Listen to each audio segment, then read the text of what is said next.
Olá, seja muito bem-vinda à nossa terceira aula do curso SOS Alzheimer. Eu sou Juliana Benevides, especialista em envelhecimento humano, e nas nossas primeiras aulas desse curso nós conversamos sobre a convivência com o idoso que tem a doença de Alzheimer. Eu te ensinei quais são os cuidados principais que devemos ter logo após o diagnóstico da doença e também como podemos auxiliar os idosos que estão passando por mudanças de comportamento. Já na aula de hoje, nós vamos dar seguimento ao assunto e vamos conversar então sobre as necessidades do idoso que é acometido pela doença de Alzheimer. Além de falar sobre esses cuidados, que são super importantes, eu também vou te dar dicas preciosas, valiosas sobre métodos e técnicas para medicar o idoso com Alzheimer, os cuidados com a questão da higiene. Também vou te dar dicas sobre a questão de alimentação, questões relacionadas à alimentação e também qual a melhor conduta para você lidar com a perda das habilidades de comunicação.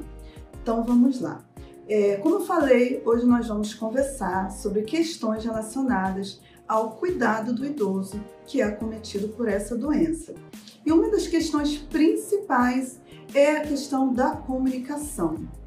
Como eu já venho dizendo para você desde o início desse curso, essa doença ela faz com que essas pessoas tenham dificuldade para assimilar as informações, também tenham dificuldade para organizar as ideias, para se expressar de forma adequada, e por isso é muito importante que a comunicação com esses idosos seja clara. Você, cuidadora, deve falar pausadamente, olhando nos olhos dessa pessoa e utilizando frases simples, como por exemplo, você quer uma banana? Ao invés de dizer, você quer uma banana porque ela é mais saudável, porque o pão tem muito açúcar, ou você prefere o pão, o que você escolhe? Quando você traz muitas informações, o idoso acaba se perdendo no meio da meada e muitas vezes ele pode ficar agitado. Portanto, é muito importante que você seja direto e claro na sua fala. Você também não deve ignorar as falas do idoso e nem conversar com outras pessoas, excluindo o idoso, excluindo a participação dele como se ele não estivesse presente. Isso traz muita irritação e também muita tristeza para o idoso. Lidar com a perda das funções mentais geralmente é muito complicado, especialmente para o cuidador desinformado, e isso gera muito estresse.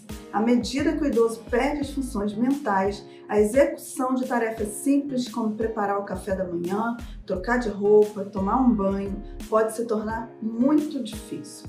Por isso, os cuidadores precisam auxiliar esses idosos e não podem de nenhuma forma fazer tudo pelo idoso, é importante manter a autonomia dele. Os cuidadores devem estimular os idosos a continuar exercendo a autonomia pelo maior tempo possível. Então, se você observa que o idoso está apresentando dificuldades e que ele não consegue fazer as coisas como antes, é importante que você tenha paciência, que você programe mais tempo para a realização de cada atividade e também que você explique pausadamente, passo a passo, para que o idoso possa concluir as atividades, as tarefas sozinho. Não pressione, nem diga para o idoso que ele não está prestando atenção, porque isso pode deixar ele muito irritado e muito triste e também pode servir como um desestímulo à autonomia. Um exemplo é a preparação da comida. Convide o idoso para participar, seja higienizando a alimentação, a salada, enquanto você prepara uma carne. Isso é só alguns dos exemplos, né? Observe com cuidado, veja quais são as dificuldades do idoso e ofereça ajuda para ele sem constrangimento. Ele sempre pode participar das atividades de alguma maneira. Portanto, é importante que você não desista. Faça com ele, mas não faça por ele. Isso vai ajudar a preservar a autoestima do idoso e também a evitar constrangimentos. Um exemplo disso é o momento do banho. É necessário incluir a participação do idoso, respeitar a intimidade e também organizar a rotina. Muitos problemas surgem nesse momento do banho porque essas questões não são levadas em consideração. Portanto, convide o idoso a escolher as roupas, oferecendo, claro, apenas algumas opções. Permita que ele se lave sozinho.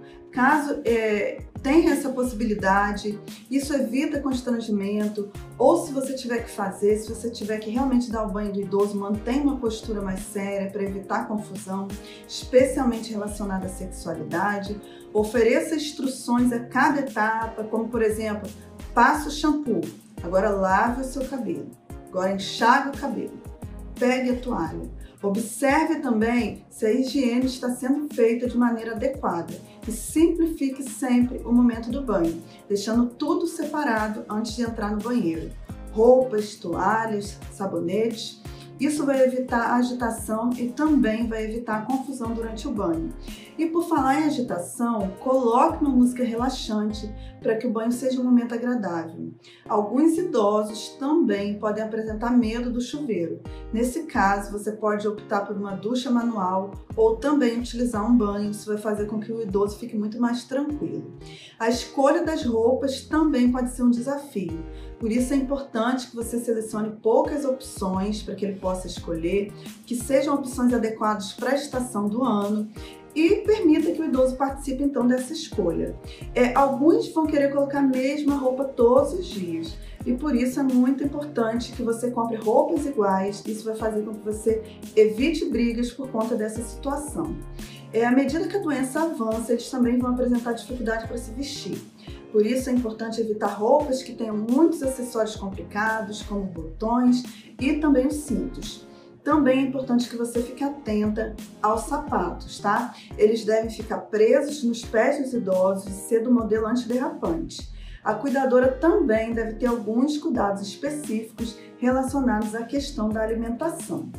As maiores queixas apresentadas estão relacionadas à alteração de apetite. Alguns idosos vão querer comer excessivamente e outros vão perder o apetite. As sugestões para lidar com a perda de apetite, elas são mais simples. É importante que você agende uma consulta com um dentista para que ele observe se o idoso está com algum problema dentário ou se tem algum machucado na boca. Você também evite distrações na hora das refeições, porque isso pode fazer com que o idoso esqueça que estava comendo ou o alimento pode esfriar e ele vai se negar a comer.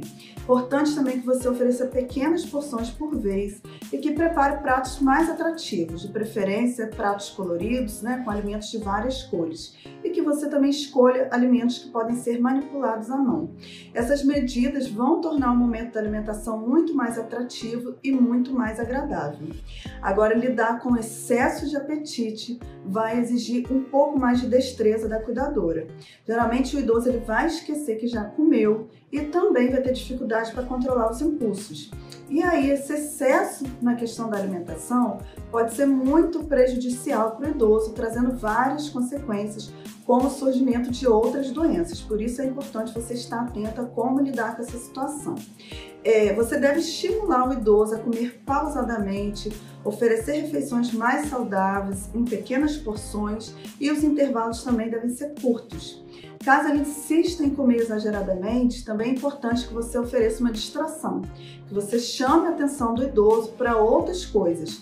E os alimentos também eles não devem ser expostos pela casa, você deve evitar, na verdade, o acesso fácil desse idoso à alimentação. Por medida de segurança, é muito importante que você esteja atenta aos problemas que podem surgir do ponto de vista físico, como a dificuldade do idoso para engolir e também os engasgos. Nesses casos, é importante que você procure um fonoaudiólogo para que ele ensine técnicas aplicadas a esses casos e também um nutricionista para que sejam feitas adaptações na consistência da alimentação. Pode ser necessário que o idoso agora precise ingerir alimentos mais pastosos. Alguns problemas também podem surgir relacionados à questão do uso da medicação. Como eu sempre digo para vocês, é importante ter paciência, desenvolver criatividade e também habilidade de comunicação não verbal. Isso é muito importante para manejar essa situação. É importante que você economize palavras, que você seja direto, que você não ofereça muitas explicações, que você diga, por exemplo, toma sua medicação, ponto, sem explicar. Também é importante ignorar ofensas e que você não leve essa questão para o pessoal. E também é importante que você persista. Deixe que o idoso visualize a medicação, ofereça a medicação com um copo de água transparente, coloque o remédio junto com o alimento que ele gosta. Isso vai funcionar muito bem. Você também pode dar a medicação durante momentos agradáveis, onde ele esteja fazendo alguma coisa que ele gosta, por exemplo, assistindo TV, ouvindo uma música ou fazendo alguma atividade Isso vai fazer com que o idoso associe a medicação ao momento de prazer. Utilize também a distração, pode ser muito eficaz para que ele tome a medicação sem perceber. Um exemplo é oferecer a medicação enquanto ele assiste um programa de TV que ele goste. Também é muito importante que você demonstre tranquilidade no seu tom de voz, no olhar e também na sua postura. Observe também se ele está com medo e tente passar segurança. Manter a rotina também é muito importante, como eu já disse nos outros vídeos. Os medicamentos eles devem ser dados no mesmo horário e sempre de preferência em uma mesma situação. Não deixe de elogiar após o idoso aceitar a medicação. Isso vai funcionar como um reforço positivo, tá bom? Agora eu quero te ensinar como lidar com a estimulação cognitiva.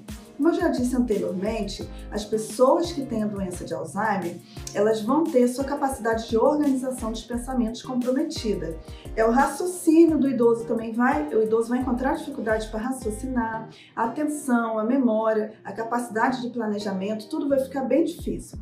Então é importante que você utilize técnicas para auxiliar, para manter a capacidade cognitiva do idoso pelo maior tempo possível. Porém, antes de realizar essas atividades, é importante que você tenha alguns cuidados. As atividades devem ser agradáveis, não podem ter um grau de dificuldade muito grande, porque isso pode irritar o idoso, pode deixar ele triste, pode fazer com que ele tenha um sentimento de incapacidade. É importante que você ofereça algumas pistas, mas que você não faça os exercícios por ele. E a rotina, como eu sempre digo, a rotina de exercício deve ser diária, porque isso vai facilitar a adesão do idoso, tá? Você pode providenciar um calendário onde o idoso mesmo vai poder anotar os compromissos, anotar os aniversários, as atividades que ele tem que realizar e a data de pagamento das suas dívidas, tá? Você também pode trabalhar com a questão da biografia do idoso, convidando o idoso para organizar álbuns antigos, pedindo que ele elabore legendas com o nome das pessoas e também a ocasião que ocorreram aqueles fatos. Você também pode contar histórias de forma oral ou em vídeo para esse idoso. Também podem ser feitos exercícios com música, que são muito interessantes e divertidos. Você pode pedir o idoso para completar pedaços de uma música cantando ou escrevendo. Você também pode pedir ao idoso que diga o nome do cantor, o momento que a música foi lançada, em que fase da vida o idoso estava quando a música foi lançada. Isso vai ser um exercício muito legal para a cognição, tá? Existem exercícios também que podem ser feitos com música. Pesquisar músicas antigas, digitar as letras de forma incompleta e pedir que o idoso escreva as estrofes que estavam faltando. Uma outra sugestão é cantar partes da música e pedir que o idoso continue onde parou. Treinos com jornais, revistas, livros também são importantes. Ofereça diversos tipos de leitura para o idoso e depois faça perguntas sobre o contexto. Um exemplo disso é você perguntar quais eram os personagens da história, quais as características desses personagens, qual era o assunto da reportagem e com isso você vai estar fazendo um exercício com ele. Existem também os treinos com jogos. Você pode utilizar jogos como palavras cruzadas, jogo de 7 erros, quebra-cabeça, dominó, porque cada um vai trabalhar uma habilidade cognitiva. Uma outra opção também é o livro de memória autobiográfica. Com esse treino você vai incentivar o idoso a contar a sua história de forma verbal ou de forma escrita. E para isso você pode utilizar um álbum de fotos, onde você pode fazer perguntas ao idoso sobre a família, sobre a vizinhança da infância, sobre a escola, sobre os professores, sobre brincadeiras antigas e também outras perguntas. Esse livro de memória vai ser um presente muito importante não somente para o idoso, mas também para toda a família. E essa atividade também costuma ser muito interessante e muito gostosa para promover a interação do idoso com a família e especialmente com as crianças, tá bom? E agora nós vamos conversar sobre o estímulo físico. Eu te pergunto, por que é importante manter a mobilidade do idoso? Primeiro, porque manter o idoso ativo é uma das melhores formas de promover a independência dele, ou seja, colaborar para que o idoso se sinta capaz para realizar as tarefas do dia a dia.